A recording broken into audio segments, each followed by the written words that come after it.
All right. So we are recording. Can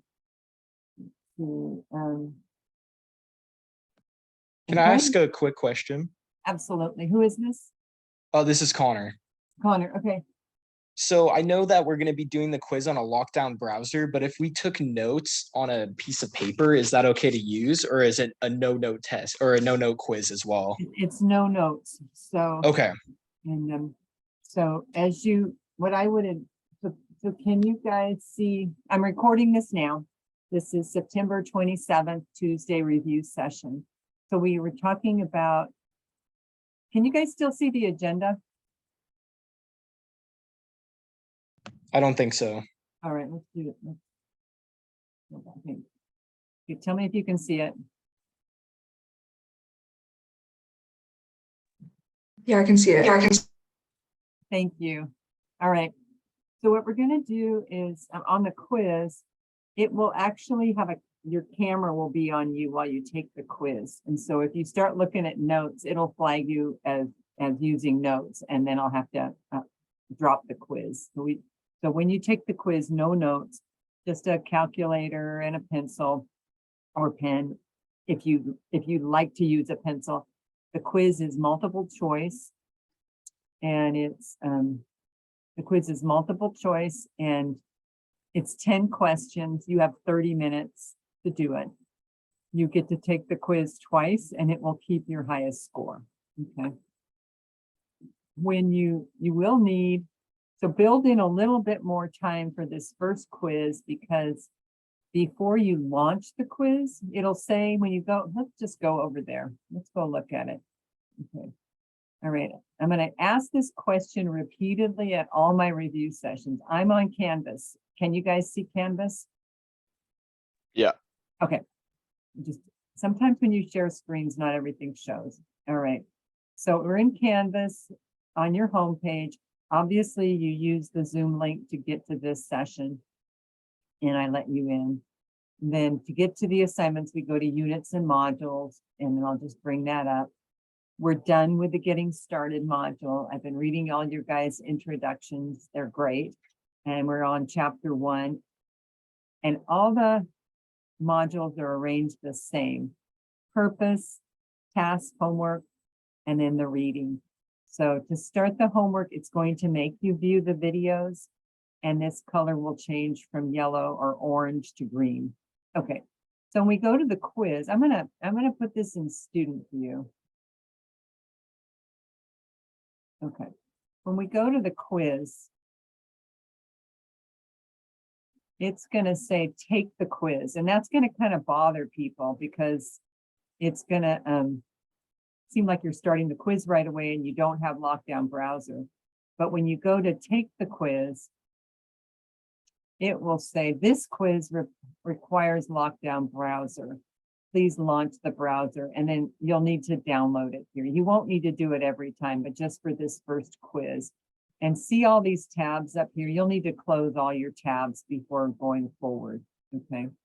And then after you've done that, you'll go to the next, which will actually launch the quiz and start the clock. Okay. So just be aware of that. Okay. All right. So if we go back to chapter 1, and then this practice here, you can take the practice homework anytime up to the day before the exam. So some students, like I say, they like to do the practice homework before they start the homework. Other students like to do the practice homework in preparation for the exam. I will also have practice exams. And you can do the practice homework, I think, 3 times, and it'll give you different numbers. Okay. All right. And I'll leave student view. Any general Canvas questions that you guys might have?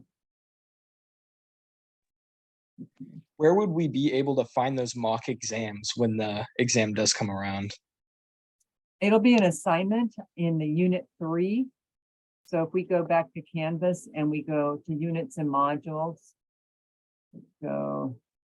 and I use that sidebar to get back into units and modules.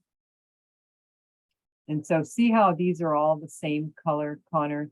That means there's going to be an exam at the end of this unit.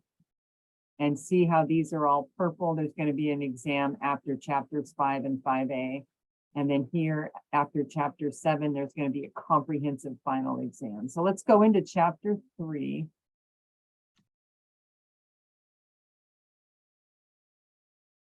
And here we have it, chapter 3 homework, quiz, chapter 3 practice. And then we're going to have the monopoly in there before the exam and something called an account ID quiz. And that'll make more sense to you after chapter 3. And here it is, discussion practice exam. And then the on-campus exam, you'll be coming to campus for the exam.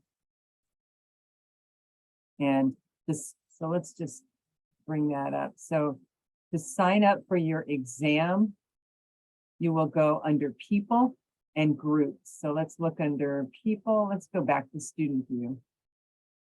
Let's go to people and groups. And you'll see our first exam is October 19th. And we have 2 time slots, 1 p.m. to 2:40 or 3:10 to 4:50. And you can pick which one you want to join. And if it's full, I think 7 students have signed up and there's more room. So a lot of students like the early exam time. Our second exam is November 9th, 1 p.m. or 3:10.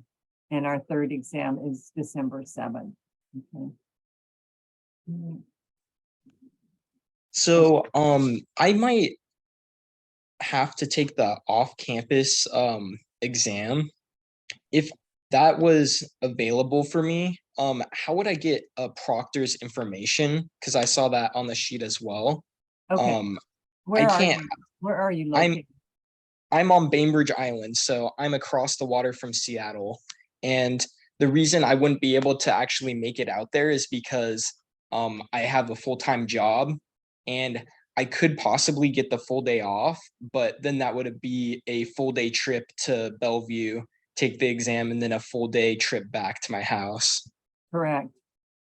Why don't we talk offline maybe tomorrow? Are you free tomorrow morning at 9 or 9:20? Yeah, I think I should be. Okay.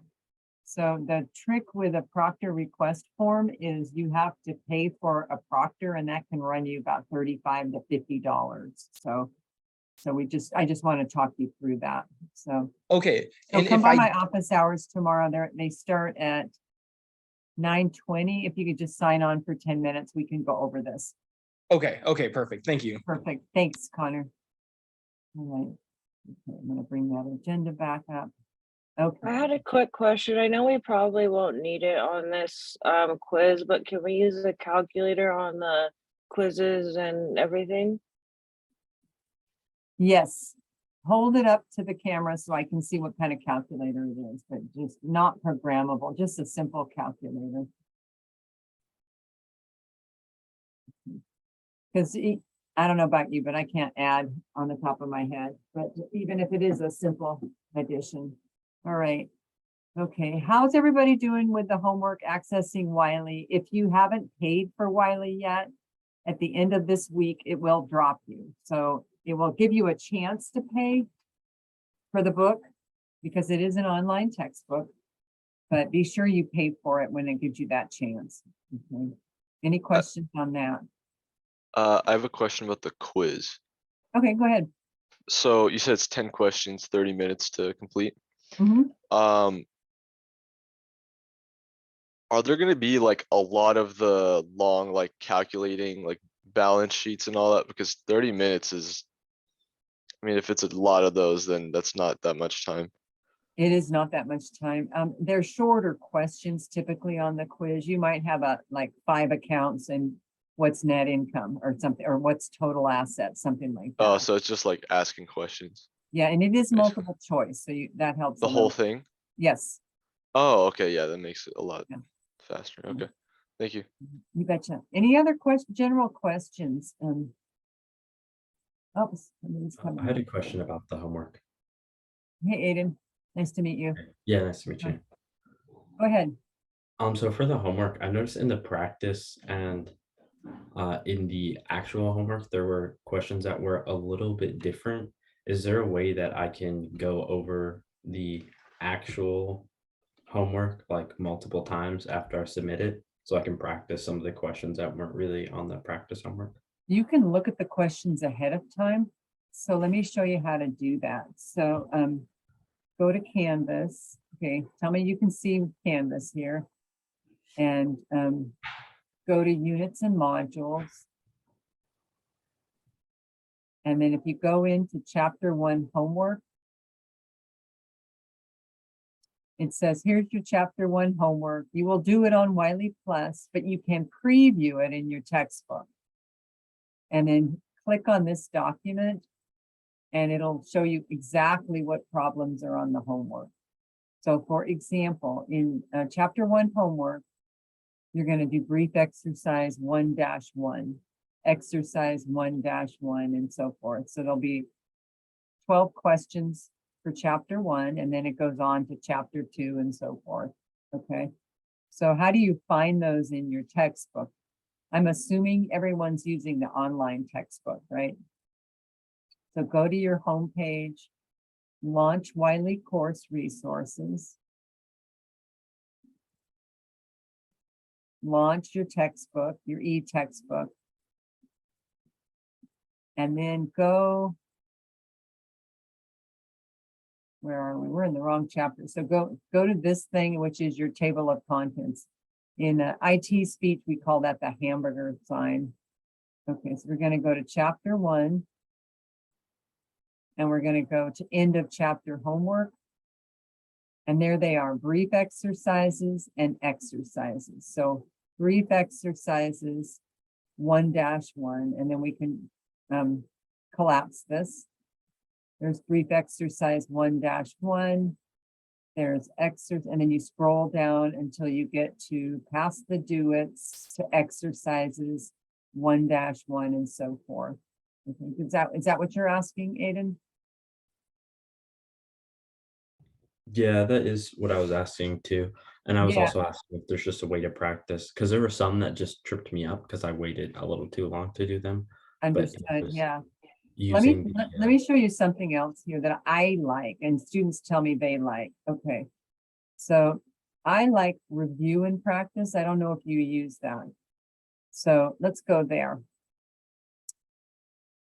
So we'll go, come on up. Okay, here we go. So you've got the glossary, you've got a summary, you've got a glossary of all the terms, and then you've got practice multiple choice questions with answers. Okay. And if you get to the end, here's the solutions to the practice multiple choice. And I think, you know, just accounting is like math. There is that need, like you say, to practice first. And then here's some practice brief exercises with solutions. Okay, and then there's some practice exercises, and then practice problems. So brief exercises are a little bit bigger, and then problems are a little bit bigger. But I like those because they have the solution. And I actually tell students, cover up the solution, try to solve it, and then go to go look at the solution. So, and then you have, then look at the homework and say, oh, this looks familiar. I know how to do this now. So, okay. All right. Any other questions? Any general questions? Yeah, oh, here's a question. Looking at me in the chat. Nicole, yes, I'm gonna upload this tonight for sure. Okay. So I'm making a recording every week, and then we'll go over it. I'll upload it as an announcement. Okay. And so I want to give you some questions, and I want you to throw the answers in the chat. Just a little tiny review. Okay. Just because, why not? Okay. Okay. All right.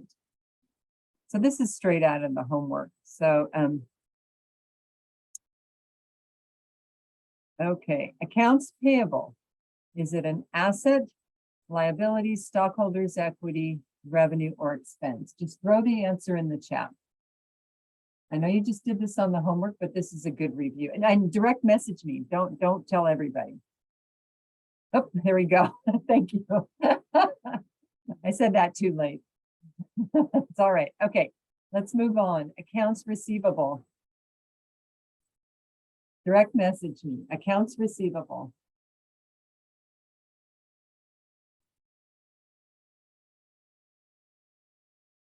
Oh, I like this. Okay.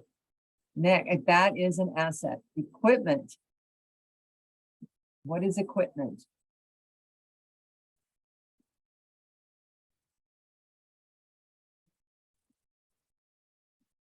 Good. Equipment is an asset. Okay. Sales revenue. What kind of account? Good, good, good, good, good. Good. Okay, next one. I'm going to jump around. Inventory. Inventory. What kind of account is it? Good, good, good. Good, good, and good.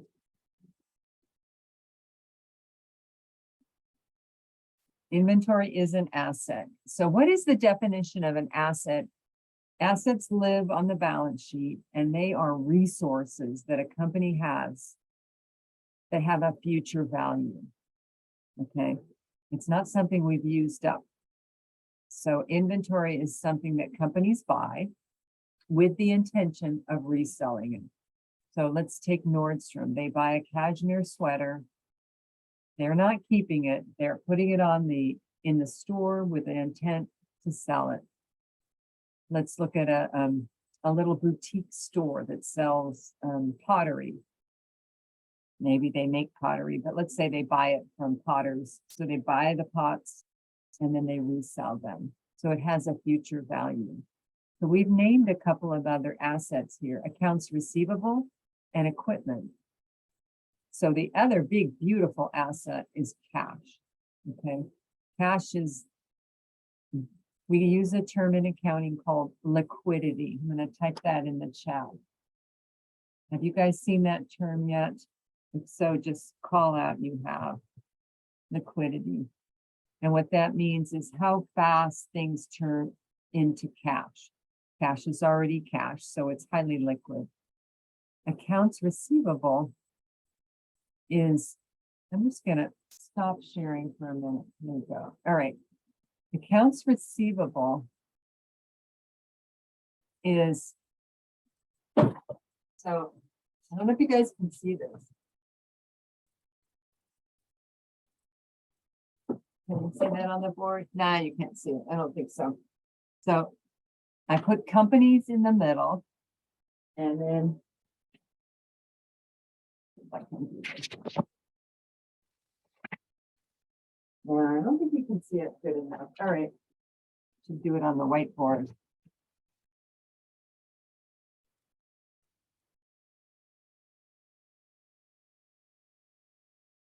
Okay.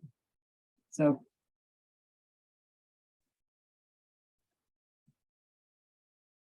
no, I cannot draw with the darn. Okay, in the middle is the company. Can you guys see that? And they sell to who? What do we call the group that they sell to? What's the name of that group? And they buy from whom? What's the name of that group? Supplier. This group, suppliers, good. What's another name for suppliers? Vendors. Thank you. Who said that, Michaela? Or vendors? Yeah. Lordy, that's hard. Vendors. Okay, who do they sell to? What's the name of the people a company sells to? Consumers or customers. Perfect, yeah. So customers, consumers, another term for that, oh, that's better, is client. So if you're a law firm, you don't really call your customers customers, even though we know they are, we call them clients.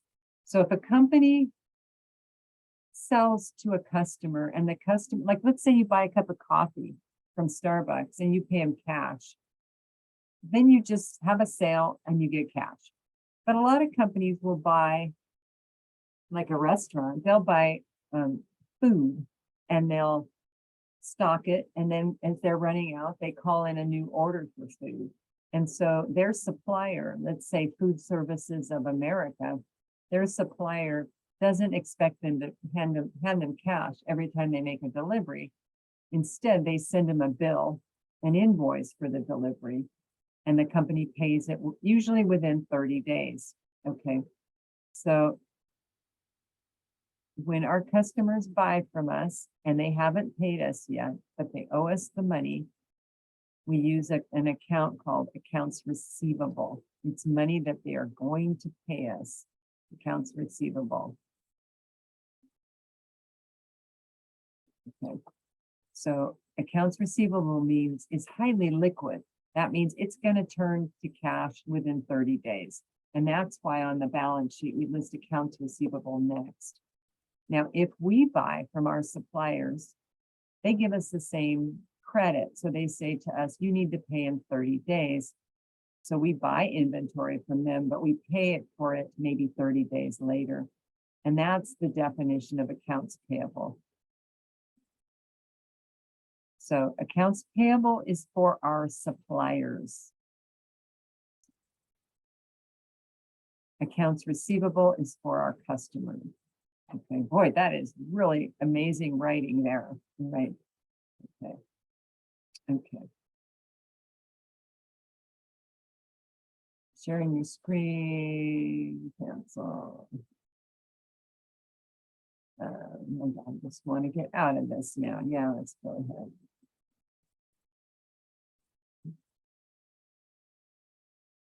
Okay. All right, so where we see accounts payable, that's for suppliers or vendors. Where we see accounts receivable, that's for customers. Okay, now we have other types of expenses and revenues and assets and liabilities.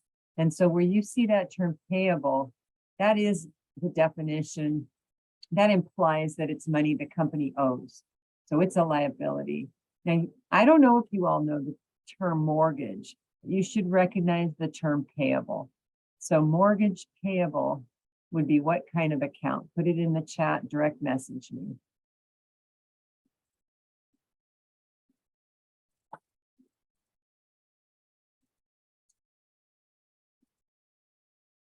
Okay, I'll get to that one. Okay.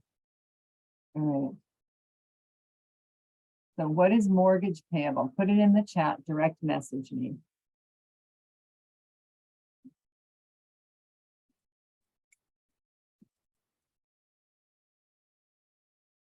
Connor, you're correct. Aiden, you're not correct.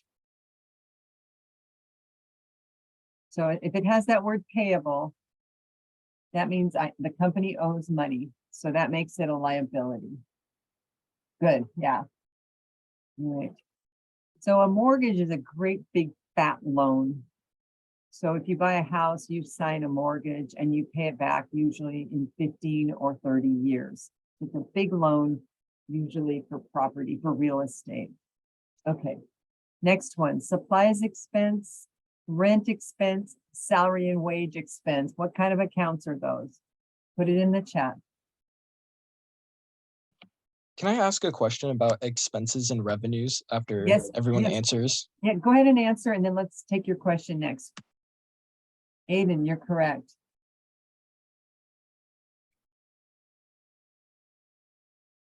Connor, correct. I wish there was a way I could just like put a thumbs up on this. But no. Anybody else? What type of accounts are these three accounts?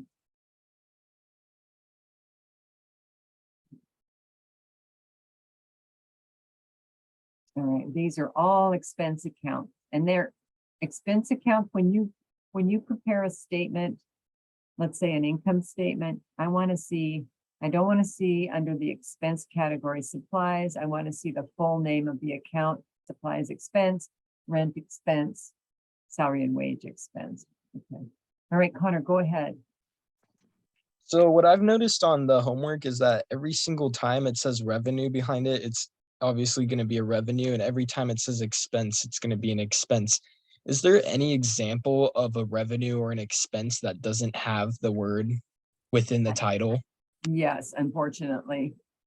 Unearned revenue. I'm going to put that in the chat.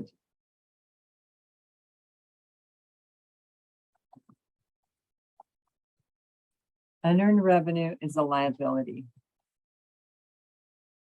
Okay, so we're going to talk more about what does it mean to earn revenue, but essentially you have to have had an exchange, and the exchange has to be that you have provided the service. So for example, if you buy a ticket to fly somewhere in 3 months from now, yes, you've given them money, but they haven't given you the flight because it's still in the future. So they cannot call it service revenue. They have to hold it in a liability account and say, we owe Connor that flight. After you've taken your trip, they can take it out of unearned revenue and put the money into service revenue. And what that means is the whole time it's in unearned revenue, it's sitting on the balance sheet as a liability. The minute they've provided the service, they can put it on the income statement as revenue earned. So that's one. Okay. The other ones, and I don't use this account title myself because I think it's confusing. And it's prepaid expense. So I prefer prepaid rent or prepaid insurance. So for example, if you move into an apartment, you pay your first month's rent, but you prepay your last month's rent.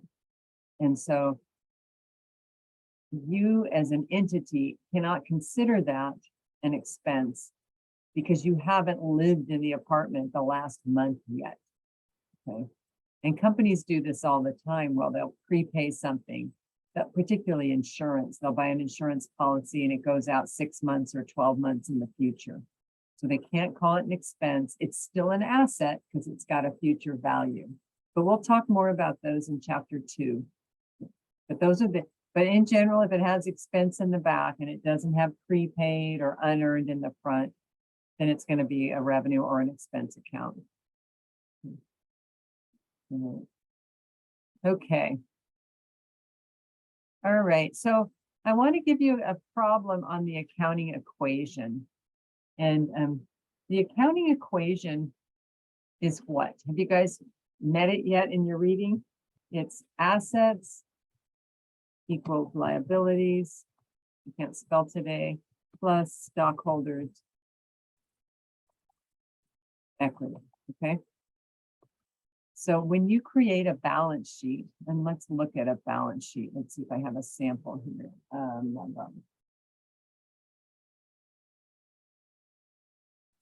Can you see my PowerPoints or do I have to reshare?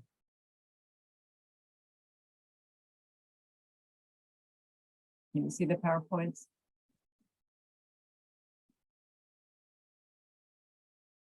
Can you see my PowerPoints? Yep. Okay, thank you. I think there's a time lag. Okay, let's see. No, I don't want that one. I want another one.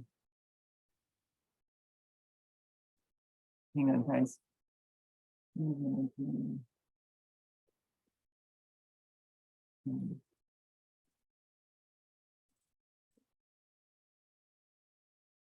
on, I'm going to pull up a different balance sheet.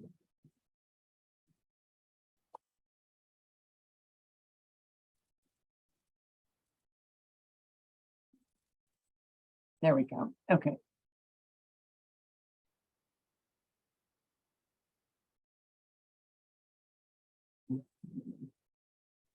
I don't know if that's helpful or not, but here's a balance sheet for Ajax Company.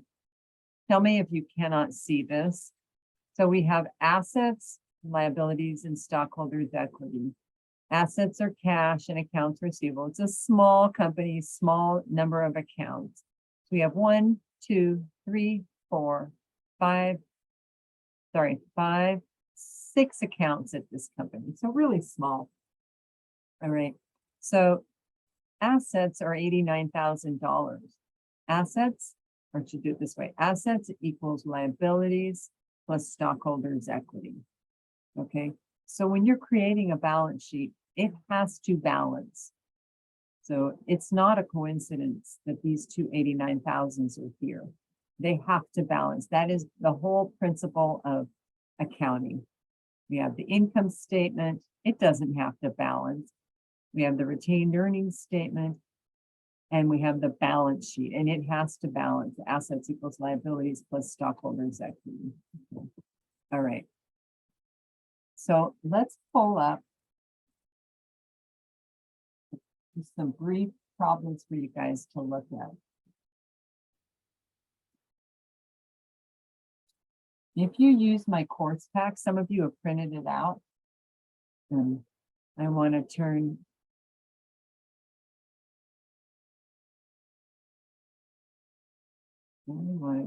down here.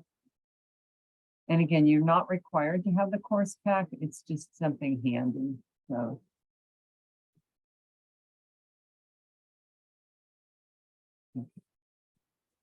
okay, can you guys see this course pack? Assets equals liabilities. Just a quick yes. Yeah, I can. Thank you, Maggie. All right. So these are just problems that we might do in class. So let's look at row 1. Here's row 1. If assets are 800,000 and liabilities are 500,000, how much is common stock and retained earnings? Put it in the chat for me. Just direct message me. And again, you don't know how much is in common stock and you don't know how much is in retained earnings. I'm asking what's the combined amount? This looks the first two are correct. Anybody else?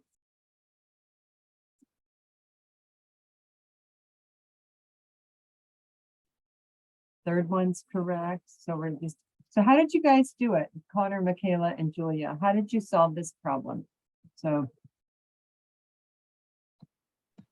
I basically just took assets minus liabilities because that liabilities plus common stock and retained earnings equals assets. So good. That's great. So your first problem is 800. I'm leaving off all the other zeros, equals 500 plus X.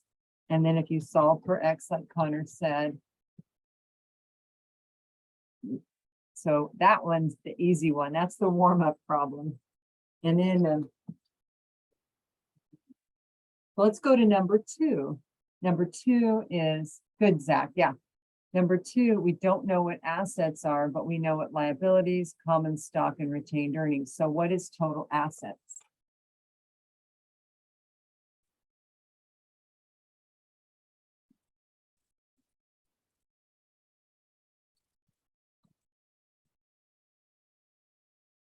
Good. Yeah.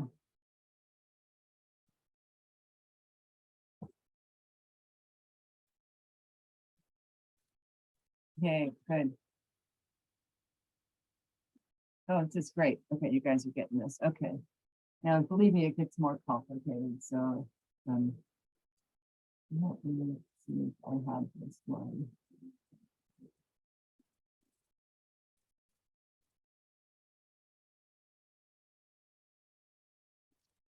Sorry, I'm wanting to give you more. So, all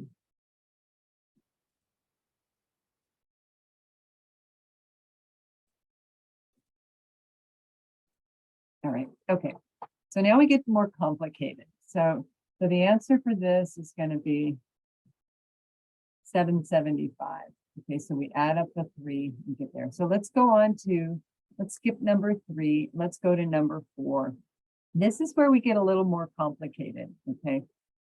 This is where we have like some time going by. Okay. All right. So solve the problems below. They all have the beginning part here, but then you just do the individual problem. So at the beginning of the year, Vasquez Company had total assets of 700,000, total liabilities of 600,000, and stockholders' equity of we don't know. We don't get that, okay? Then we go forward with this fact, and then we're asking, what is stockholders' equity at the end of the year? Okay, all right. So how would you approach a problem like this? What would you do first? So we had assets of 700,000. So I do this in class and students are like, I can do it faster. I can do it faster. And I'm like, I am sure you can. So, but I do it the long way. So, and that's how I'm going to demonstrate the answer. And Connor, I don't know if that's the answer. I have to work out the problem. Okay, so let's do the beginning of the year. So I'm going to bring over this Excel page. Can you guys see Excel here? Yes or no? Can you see Excel? Yeah. Yes. All right, Yep. thanks. Okay, so I gave you the prompt at the beginning of the year. Assets are 700. So boy means beginning of year. Okay, beginning of year. So we're just on this row here, the boy row. Assets are 700, liabilities are 600, and stockholders' equity. So I don't think I needed that there. Okay.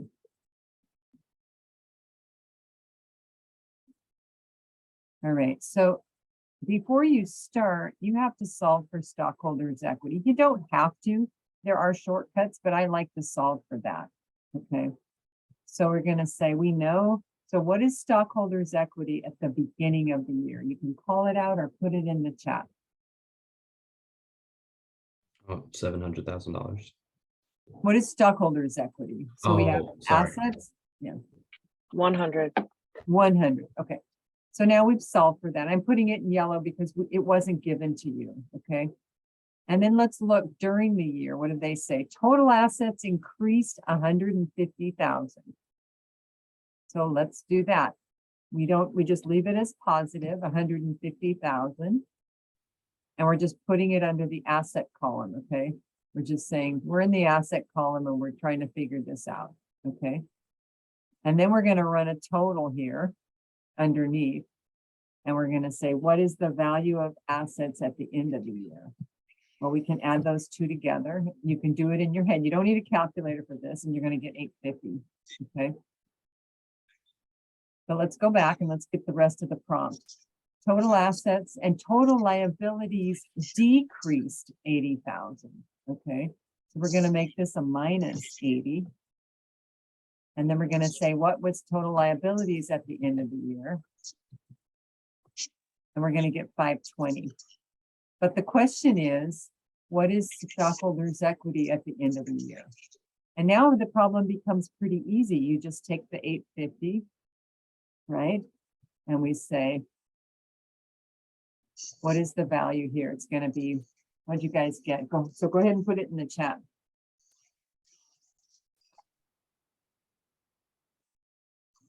And a couple of you, I think, already got it. So Connor, Zach, Michaela, you were good. Anybody else want to put their answer in the chat?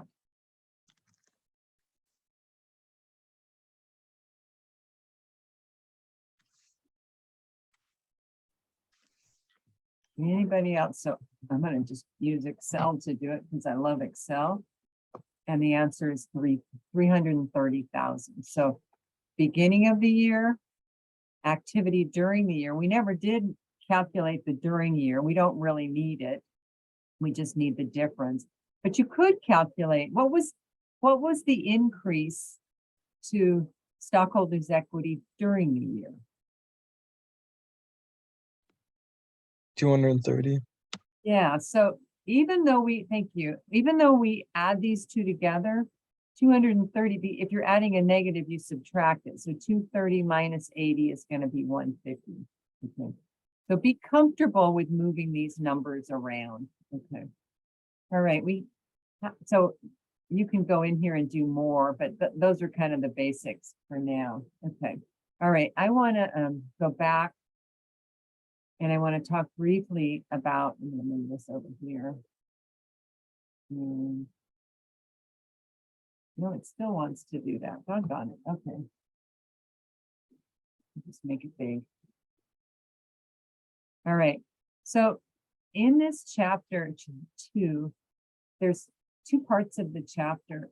The big part is the classified balance sheet. And I already talked about that a little bit, but essentially we go from a simple balance sheet to a lot of subtotals. All right. And so if we're going to use subtotals, and there's a fantastic example in your textbook for the Franklin Company. Okay. So if you go into your textbook, let's just take a quick look there. And we're going to go to chapter 2. And we're going to start with a classified balance sheet. Let's close that down. And it's right here, Franklin Corporation, illustration 2-1. And it's got current assets with all the examples in the right order, long-term investments, property, plant, and equipment, intangible assets, current liabilities, long-term liabilities, and stockholders' equity. So, okay, let's go back to the PowerPoints. And so those are the categories in the classified balance sheet. And that's the one that you're going to be tested on. And so the chapter basically explains what these are and how the assets are listed in order of liquidity. Okay. And so what makes up a current asset is you use something up within 1 year or the operating cycle, whichever is longer. And so for your purposes right now, just focus on 1 year. And so if an asset is going to be used up in 365 days, it's a current asset. If it's going to be used up in 366 days, it's going to be a longer term asset. Okay. And then I give an example with the company Cabela's, and some of these accounts you haven't worked a lot with, the cash, accounts receivable, inventory you've worked with slightly, and then there's that prepaid expenses. Then we have long-term investments. Long-term investments are a little bit tricky because you're used to things like equipment, but they don't go in this category. These are investments like in the stock market, or if a company loans another company money, and they're not currently used in their daily business. Okay. And then we get to the more familiar one, which is property, plant, and equipment. So property means land, plant means building, and equipment means equipment. And then we have an account called accumulated depreciation, and that goes here too. So I recognize that these are a lot of new accounts that you guys need to learn, and you need to categorize them, but they're always in the asset. They're always going to be in the order of liquidity. And I think, Michaela, you had a question about liquidity, supplies, inventory, and equipment. So I would use the guidelines here. So here's cash, debt, investments, accounts receivable, inventory, supplies, and then equipment would be down here. Okay. So let's unpack that. So cash is cash. It's the most liquid. You haven't worked with investments yet, but investments would be things that don't get used. It's extra money the company has, so they loan money to somebody or they buy stock in the stock market. And it's very short-term investments. So they're categorized here. Okay. It means if they run short of cash, they're going to sell them right away. Okay. Accounts receivable is next, followed by notes receivable. Now, if you have a notes receivable, and this is going to come up in your homework, or a notes payable, and part of it is long-term and part of it is short-term, you would categorize the short-term as current and the rest as long-term. Okay. Inventory, we're going to resell. So maybe 60 days, it would be in-house. You have to have enough time to buy it, to put it on the shelves or put it in the warehouse and sell it. And then supplies would be next because we buy supplies and use them up maybe over 6 months at a time. Okay.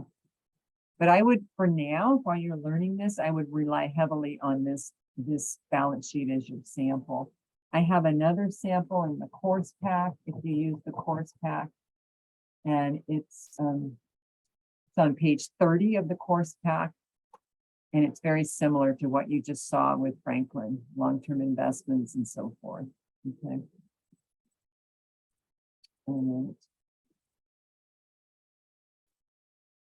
okay, so the rest of the chapter 2 is we spend a lot of time on balance sheet and we do some samples. And if you're watching the videos, you can stop the video here, build your balance sheet, and then go to the next page and you can see the solution. And if you're watching the video, the solution will pop up for you. Okay. And then you get to see it. Okay, current liabilities are obligations we have to pay off in the next year. So see this wording here, current maturities. So you may have a big debt, a lot of loan that you owe somebody, but every year you have to pay off part of it. You'd put that under current liabilities. All right. Long-term debt would be under long-term liabilities. Okay. All right. And then you have some tests here where you can test yourself. Okay. The other part of chapter 2 are ratios. And I do have 3 types of ratios. And we're going to use, in this chapter, we're going to calculate earnings per share. And there's a sample problem here. And there it is. And then we have a sample again. And then we're going to calculate working capital. And we're going to calculate current ratio. So, and then the rest of the chapter is more theory. And it is on, finish up ratios. And it discussed some financial reporting requirements. So quality of useful information. And we learn these terms, comparability, verifiable, understandable, consistency. And these are just things that if we're going to produce accounting information, these have to happen. We have to have those.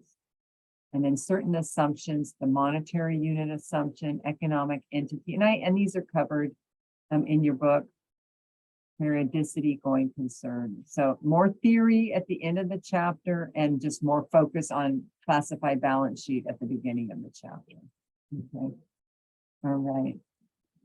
So tell me, I'm gonna stop sharing. So tell me if there's other things you wanted to cover, or if this kind of review session works for you. I mean, if you can watch the lectures on my videos, but I kind of like to just go over the material in the review session and maybe do a little bit of, oh, I had one more thing. Did you guys have any other questions on how extra credit works? Are you good with that? I saw some of your names at the UW event. So if you came to the University of Washington event last Thursday, you have until this Thursday to submit your little essay on that. So any other questions? Yeah, I got I one did. Go ahead.